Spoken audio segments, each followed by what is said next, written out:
बिस्मिल्लाहिर्रहमानिर्रहीम अस्सलाम वालेकुम दोस्तों। आज की जो हमारी रेसिपी है वो है सुर्ख लाल लोबिया।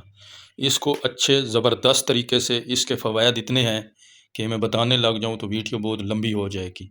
इसको ज़बरदस्त तरीके से किस तरह बनाना है, चलो इसको बनाना शुरू करते हैं। सबसे पहले मैंने देगची ले ली, आपके घर में कुकिंग ऑयल है, घी है, वो डाल दें। ठीक है, डालने के बाद देख सकते मैंने लोबियों को पहले भिगोया था रात भर, फिर इसको अच्छे से मैंने बॉयल कर दिया है। ठीक है, फिर इसकी मैं पकाने की तैयारी शुरू कर रहा हूँ। इसमें मैं तकरीबन 2 प्याज ले लिए हैं दरमियाने साइज़ के, ज़्यादा प्याज नहीं डालना। ठीक है, प्याज को आपने अच्छे से ब्राउन कर देना है।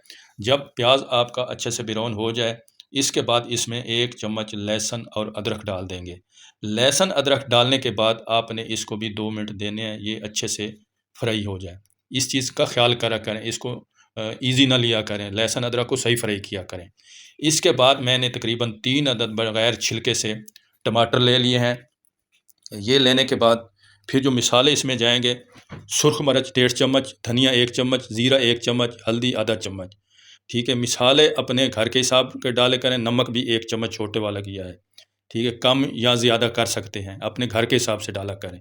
मिसाला मैंने अच्छे से भून कर उसके बाद मैंने लोबिया ऐड कर दिया है। लोबिया मैंने पहले बैल कर लिया था। ठीक है, इसको मैं अभी अच्छी सी भूनी लगाई है। भूनी लगाने के बाद फिर दोबारा से इसको मैंने पानी लगाना है। जिस तरह भी आपको ग्रेवी चाहिए, सूखा चाहिए तो भले इसमें पानी नहीं डालें। मैं डाल रहा हूँ, मुझे थोड़ा ग्रेवी वाला चाहिए। ठीक है, देख सकते हैं आपका लोबिया ज़बरदस्त तरीके से तैयार हो चुका है अल्लाह के हुक्म से।